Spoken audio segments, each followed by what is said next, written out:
একমাত্র আল্লাহকে ভয় পাই, কোনো মানুষকে ভয় পেয়ে এই কাজে নামেনি। ইমোশন হয়ে গেছে আমার বিকজ অফ দিস আবাবিল পাখি।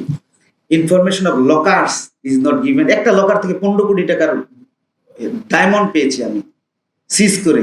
এফডিআর 15 কোটি টাকার এফডিআর ইনস্ট্রুমেন্ট পেয়েছি, যেটা আপনার একটা পাতা দেন না এফডিআর, সেটা পেয়েছি আমরা। দলিল পত্র দেখলাম 4 কোটি টাকার 2 কোটি টাকার মতো দলিল মূল্য, 4 কোটি টাকা মার্কেট ভ্যালু। 4 কোটি টাকা মার্কেট ভ্যালু দিকে 47 কোটি টাকার লোন নাই কিভাবে? প্রশ্ন করলাম, মাথা নিচু হয়ে গেল। আবাবিল পাখি একবারে শেষ হয়ে যায় না, আবার ফিরে আসবে বাংলার মাটিতে, এটা আমাদের লক্ষ্য রাখতে হবে। আজকেও জানি এমনটা না হয়, কিন্তু পদধ্বনি শুনতে পাচ্ছি। এজন্য আপনাদেরকে আজকে আয়কর গোয়েন্দার কমিশনার মহোদয় ডেকেছেন। আমি বারবার বলছি, আমি আইনের কথা বলবো না, আমি প্রেক্ষাপটগুলো বলছি, আপনারা বোঝার চেষ্টা করুন।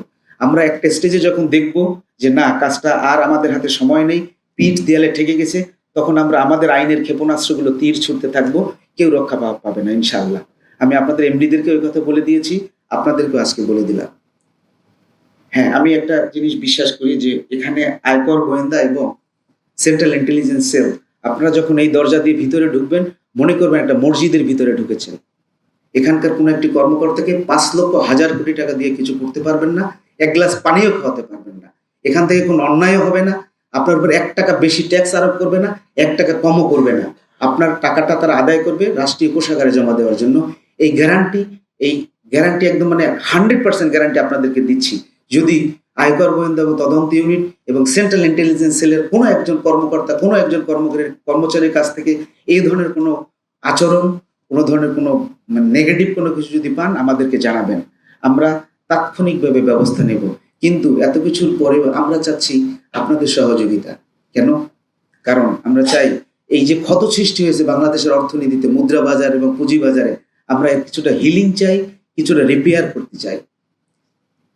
যদি আপনারা সহযোগিতা করেন তাহলে আমরা পারবো।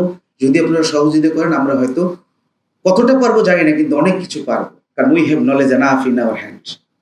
আমার হাতে অসংখ্য ব্ল্যাঙ্ক চেক আছে, এখন অনেক ব্যাংকের অসংখ্য ব্ল্যাঙ্ক চেক আছে, অসংখ্য তথ্য আছে। আপনারা কোথায় যাবেন?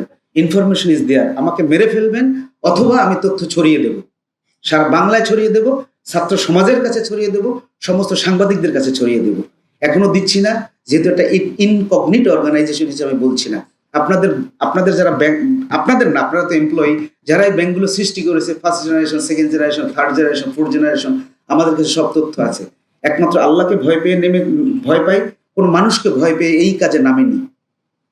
এটা অনেক কঠিন কাজ, অনেক চ্যালেঞ্জের কাজ। লক্ষ লক্ষ হাজার কোটি টাকা যাদের আছে, তাদের বিরুদ্ধে যুদ্ধে নেমেছি। আপনার এই যুদ্ধে আপনাদেরকে আমরা সৈনিক হিসেবে বিবেচনা করছি। কয়েকটা বিষয় আমার কাছে পরিলক্ষিত হচ্ছে, যেটা আমি এমডি মহোদয়কে বলেছি। নাম্বার 1, কয়েকটা কারণে হতে পারে এই লিটিগেশন বা এই প্রবলেম। কি কি প্রবলেম আমি আপনাদেরকে আগে সেগুলো বলে নিই। সরি, আমি একটু ইমোশন হয়ে গেছে আমার বিকজ অফ দিস আবাবিল পাখি। আমাদের ভুলগুলো কি হয় আসলে, যেটা বলে গেছেন কামরুল বলে গেছে ভালো অনেকটা, তো আমি একটু শর্টলি বলি। Misreporting of bank statement is made several times. Misreporting of bank statement is made several times. Delay in reporting of bank statement is very frequently made.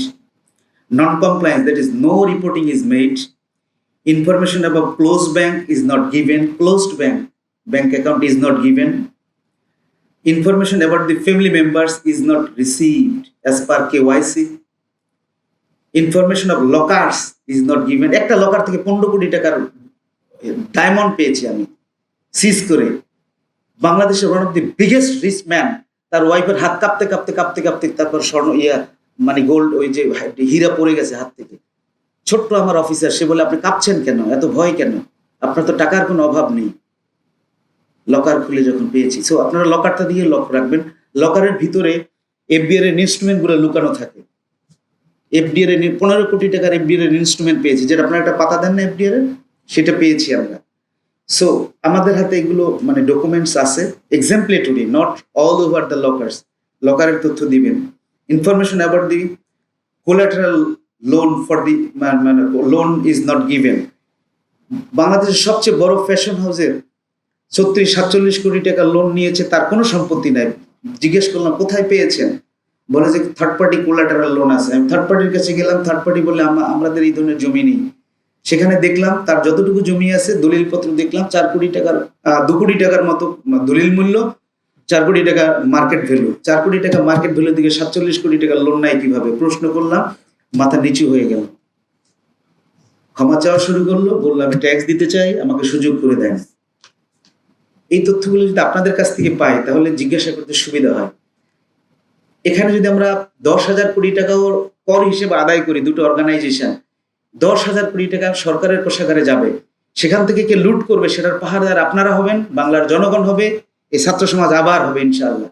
আবাবিল পাখি একবারে শেষ হয়ে যায় না, আবার ফিরে আসবে বাংলার মাটিতে, এটা আমাদের লক্ষ্য রাখতে হবে।